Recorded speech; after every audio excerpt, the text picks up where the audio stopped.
Hai Sobat Horor, ketemu lagi di Awan Cerpen. Semoga kalian sehat ya. Sebelum ke videonya, jangan lupa kalian subscribe dulu agar channel Awan Cerpen ini semakin berkembang dan sukses. Oke, langsung ke videonya.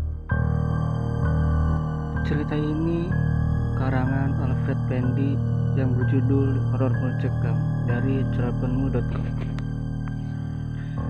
Jam dinding berbunyi menunjukkan pukul 8.23 malam. Malam ini sepi tanpa suara tawa yang ingin kudengar. Hujan malam ini menyisakan rintik yang sepenuhnya belum berakhir. Suara musik dari TV sengaja ku kecilkan, takut mengganggu tetangga sebelah yang cerewet. Aku minum lagi kopi di gelasku. Siaran TV yang membosankan dan tak menarik. Orang tuaku sedang sibuk perang di kantor. Benar-benar membuatku tak bersemangat. Menunggu mereka adalah hal paling menyebalkan.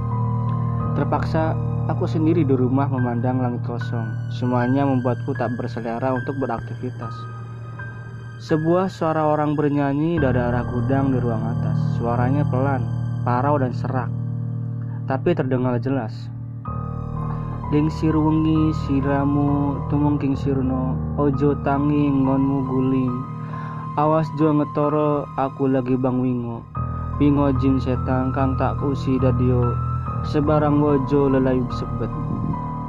Suara nyanyi dengan nada pelan seperti sinden, tapi sangat lembut.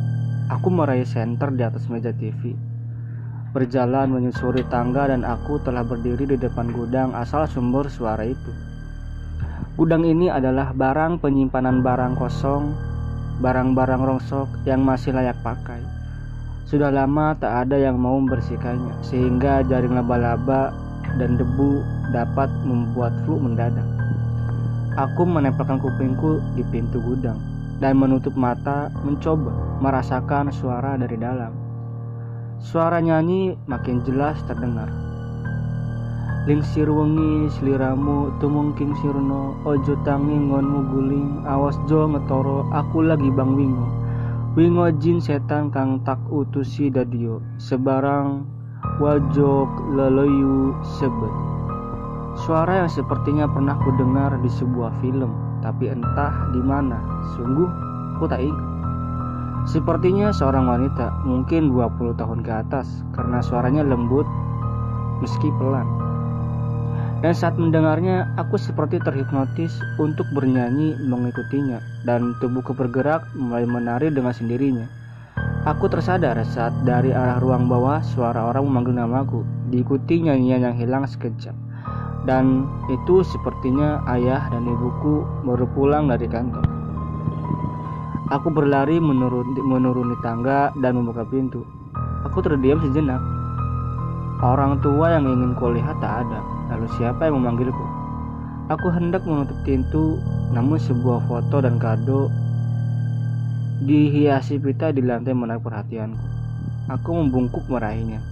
Pada saat aku mengangkat kepalaku, sesosok wajah muncul dengan wajah ke bawah seperti merangkak di atas pintu. Aku mencoba menarik napas dan kupaksakan melihat sosok itu. Namun sosok itu tidak ada. Mungkin itu hanya halusinasiku. Aku memungut foto dan kado sambil menutup pintu dan kembali ke dalam. Aku merebahkan diriku di sofa dan melihat foto di tanganku.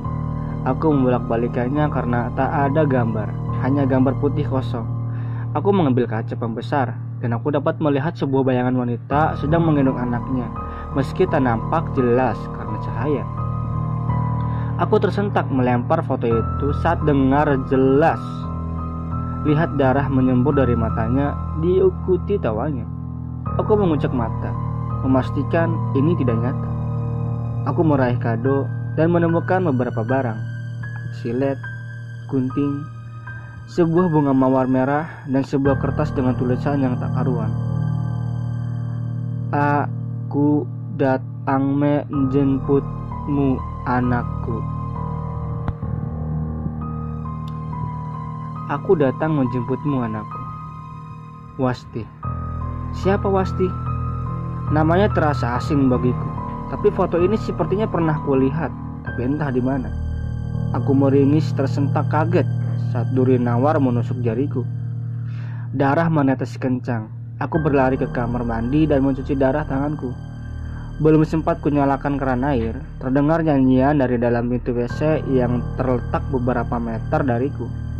Aku mengangkat wajahku, panik setengah mati. Saat wajahku berubah jadi seorang wanita lain, saat ku melihat cermin. Aku melihat lagi untuk memastikan ternyata bayangan itu hilang. Aku berjalan perlahan, mendengarkan kembali suara nyanyian yang kadang meninggi dan perlahan kembali dari dalam WC. Suaranya persis sinden, lembut dan serak, membuatku terhipnotis untuk mengikuti lagu itu, dan kepalaku terasa berat. Tanganku bergerak sendiri, menari-nari ke sana ke sini tanpa sebab, sampai suara itu berhenti dan menghilang. Kakiku rasanya sakit sekali. Entah sudah berapa jam aku menari dengan lagu itu, yang membuatku tak bisa berhenti untuk menari karena diulang terus-menerus. Aku berjalan pelan, luka di tanganku hilang. Foto, silet, dan selembar kertas serta gunting bunga mawar masih berserakan di atas sofa. Tapi disengaja atau tidak, gelas yang sebelum di atas meja jatuh berantakan di lantai. Yang jelas aku tak ingat menjatuhkannya. Lalu siapa? Aku duduk lemas dan meraih serta menyalakan laptop di atas meja kerjaku. Ku mencari artikel mengenai lagu yang membuatku tak sadar untuk menari. Beberapa saat lagu yang ku maksud berhasil ku dapat. Lingsir wengi seliramu, tumuking sirno, ojo tanging nggonmu guling. Awas jo ngetoro, aku lagi bang wingo. Wingo jin setan kang tak utusi dadio. Sabarang ojo lelai sebet. Aku kaget sekali melihat apa yang tertera di layar. Ini bukannya lagu pemanggil setan. Lalu siapa yang menyanyikannya dari gudang dan juga WC? Menyanyikannya dari gudang dan WC. Siapa yang menyanyikannya? Belum habis rasa penasaranku, lagu itu terdengar dari balik sofa. Aku bisa merasakan dingin yang tiba-tiba menusuk, merasuk hebat. Aku tak bisa berkata selain merasakan setiap detik yang terjadi padaku. Aku seperti membeku. Aku bangkit berdiri menari serta menyanyi dengan sendirinya. Sungguh di luar kehendak dan nalarku sendiri. Sosok wanita tiba-tiba muncul perlahan-lahan dari balik sofa dengan tubuh bergetar. Rambutnya lurus sampai pinggang, matanya melotot keluar, dan mulutnya keluar darah menetes dan aromanya bau busuk mulai mengusik pikiranku. Sebuah tangan menjalar dari kaki perlahan merambat dari seluruh tubuhku. Aku bisa merasakan nafasnya berhembus di kupingku. Sentuhan dingin itu, kakiku terasa berat, jantungku memompa semakin kencang. Lampu mulai berkelip tidak menentu, diikuti lagu yang ingin ku hentikan secepat mungkin. Ia bernyanyi membuat mataku berkunang-kunang dan tubuhku terasa berat untuk bergerak. Aku tak ingin apa-apa lagi. Aku tak ingat apa-apa lagi selain terbangun dengan tubuh kedinginan di lantai, diikuti kepalaku yang pusing dan berat. Sepertinya aku pingsan. Ayah dan ibuku sedang duduk di dekat TV, tertawa dan bercanda ria. Entah sejak kapan mereka datang. Aku mendekati dan bertanya tentang apa yang baru saja aku alami. Tapi mereka terlihat aneh. Atau mungkin aku yang aneh. Mereka tersenyum dengan tanpa ekspresi, seperti menganggap aku tak ada. Menyapaku pun tidak. Mereka menatap dengan tatapan kosong. Ibuku mengalihkan pandangan dan berlari ke belakang. Ayahku menatapku dan bercerita dengan keringat mengalir di tubuhnya. Apa kamu yakin dengan apa yang kamu lihat? Mungkin itu arwah Awasti. Kejadiannya 25 tahun yang lalu. Dia seorang sinden, cantik dan lembut, tutur katanya. Aku jatuh cinta padanya dan itu terjadi sebelum aku mengenal ibumu sekarang.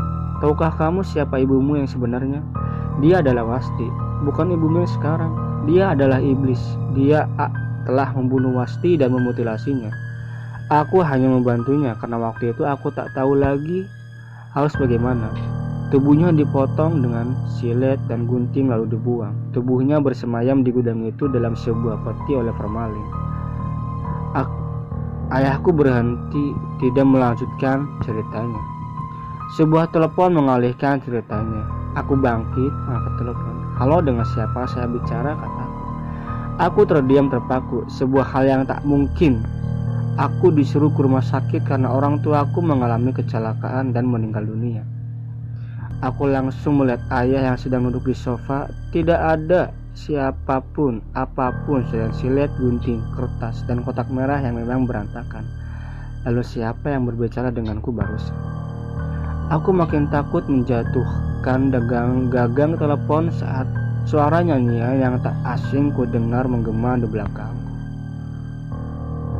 Wanita yang kulihat di foto sama seperti yang diceritakan ayahku barusan. Wasti, ibuku, sedang bernyanyi dengan merdunya, perlahan memaksaku menggerakkan tubuhku. Logikaku berpikir dan sebisa mungkin untuk bertahan. Wanita itu makin bernyanyi kencang. Air mataku serasa berubah jadi darah dengan urat wajah yang keluar, membuat seluruh tubuhku lemah, tak berdaya.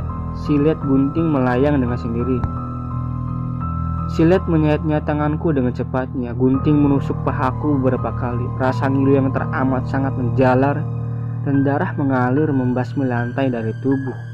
Aku seperti boneka. Kesadaranku masih pulih. Aku berlari mengejar kakiku dengan sangat pelan. Berlari, meraih korek dan membakar foto di meja, serta kertas dan kado.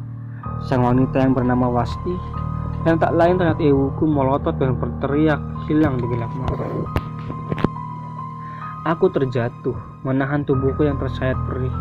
Di padanganku hilang. Aku menghindari pemakaman orang tuaku dan berlari dengan berogol di tanganku. Aku menjadi saksi atas meninggalnya orang tuaku. Orang-orang mengiraku gila dan memasukkanku ke rumah sakit jiwa karena tuduhan kematian orang tuaku terhadapku. Namun aku dibebaskan setelah apa yang kuceritakan benar adanya. Di sebuah peti pakaian di gudang, tubuh Wasti tertumpuk, telah mengeras sebagai kayu oleh karena formalin. Yang ku tahu sampai aku menyelesaikan kisah ini, aku masih hidup setelah malam penuh teror yang membuatku hampir gila.